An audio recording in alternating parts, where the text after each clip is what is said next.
Hi hello friends, welcome back to media talks. நான் உங்கள் மௌனிகா. இன்றைக்கி எபிசோடோட ஹைலைட் எதுன்னு பார்த்தோன்னா, முக்கியமான விஷயம், நம்ம விஜய் வந்து பார்த்திங்கன்னா பாட்டியை பார்க்க போகிறது. பாட்டிக்கு உடம்பு சரியில்லை, அதுவும் ரொம்ப சீரியஸாக இருந்து ஹாஸ்பிட்டலில் ஆம்புலன்ஸில் அழைச்சிட்டு போகிறதால வந்து ரொம்பவே ஷாக்கிங்கான விஷயம் தான் இல்லையா? அதை கேட்கும்போது நம்ம விஜய்க்கு செமைய கோவமும் வரும். ஏன் என்கிட்ட சொல்லலை அப்படின்னு சொல்லிட்டு, அவ்வளோ மூணாவது மனுஷனாக போயிட்டேனா அப்படிங்கிற மாதிரிலாம் செமையாக கோவப்படுவார். இப்போ ஓகே தான், நல்லா தான் இருக்கா, நாளைக்கு வந்து பார்க்கலாம் அப்படின்னு சொல்லி தாத்தா எவ்வளோ சொல்லும்போது, இல்லை நான் இப்போவே வரேன் அப்படின்னு சொல்லிட்டு அவர் அங்கேருந்து கிளம்புறாரு. அப்போ ஒரு காவிரி நானும் வரேன் அப்படின்னு சொல்லும்போது, இல்லை நான் இப்போ வேணாம், இந்த மாதிரி டைமில் நைட் ட்ராவல் வேண்டாம், நாளைக்கு வந்து உனக்கு கூப்பிட்டு போகிறேன் அப்படிங்கிறத சொல்லிட்டு போகிறாரு. அதே மாதிரியே கூப்பிட்டும் போக போகிறாரு அப்கமிங்கில். அதுதான் ஹாப்பியானது இந்த விஷயத்தில். அடுத்ததாக ஸ்டார்டிங்லேயே வந்து பார்த்திங்கன்னா, அவங்க கொடைக்கானல் வீட்டில் வந்து ஒரு இஷ்யூ போயிட்டுருக்கு. நிறைய பேர் வந்து பார்த்திங்கன்னா கொடைக்கானல் வரவங்க அவங்க வீட்டுக்கு பின்னாடி ட்ரிங்க்ஸ் குடிச்சிட்டு அப்படியே வந்து பார்த்திங்கன்னா பாட்டிலெலாம் போட்டு போகிறாங்க அப்படிங்கிற மாதிரி கம்ப்ளைண்ட் வருது.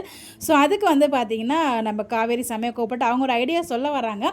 நம்ம விஜயும் ஒரு ஐடியா சொல்ல வராங்க, இதில் நீங்கள் தலையிட தேவையில்லை அப்படிங்கிற மாதிரி வந்து ஃபஸ்ட்டு ஸ்டாப் பண்ணிடுறாங்க. அதுக்கப்புறம் காவேரி என்ன ஐடியா சொல்ல வந்தாங்களோ அதை இதை வந்து விஜயும் சொல்ல வந்தாங்க. ஸோ வந்து பார்த்திங்கன்னா ஒருத்தவங்க அங்கேயே தங்கி பார்த்துக்கிற மாதிரி ஒரு மெய்டு மாதிரி அரேஞ்ச் பண்ணி, ஸோ அவங்க இதுக்கு முன்னாடி இருந்த மாதிரி பேயிங் கெஸ்ட்டாக வச்சுக்கலாம் அப்படிங்கிற மாதிரி தான் வந்து ஐடியா சொல்ல வருவாங்க. அதே தான் வந்து பார்த்திங்கன்னா விஜய் சொல்ல வராரு, இதை தான் நானும் சொல்ல வந்தேன் அப்படிங்கும்போது, ஐயோ சாரி அப்படிங்கிற மாதிரி காவேரியோட அந்த ரியாக்ஷன் ரொம்ப நல்லா இருந்துச்சு. இதுக்கு வந்து கங்கா அக்செப்ட் பண்ணல. அதுக்கப்புறம் வந்து பார்த்திங்கன்னா அதெல்லாம் ப்ராப்ளம் எதுவும் வராதுங்க, நம்ம வந்து இங்கேருந்து வாட்ச் பண்ணுற மாதிரி வந்து கேமரா செட் பண்ணிட்டோம்னா அங்கே என்ன நடக்குதுன்னு நம்ம இங்கே லைவாக பார்த்துக்க முடியும்.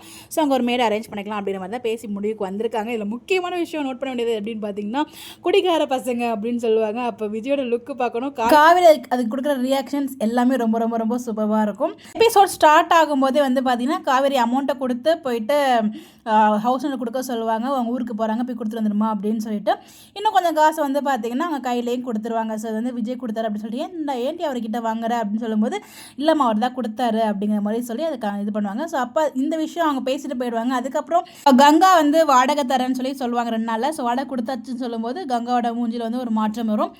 அப்படியே அந்த பக்கம் போனோம்னா, ஸோ ஒரு சூப்பரான ஒரு கான்வர்சேஷன் நிவின் அண்ட் அவங்க அம்மா. ஸோ அவங்க அம்மாவுக்கு ஊட்டி விட்டது, அதுக்கப்புறம் டைவர்ஸ் பற்றி பேசினது, இங்கே யமுனா ஷாக் ஆனது.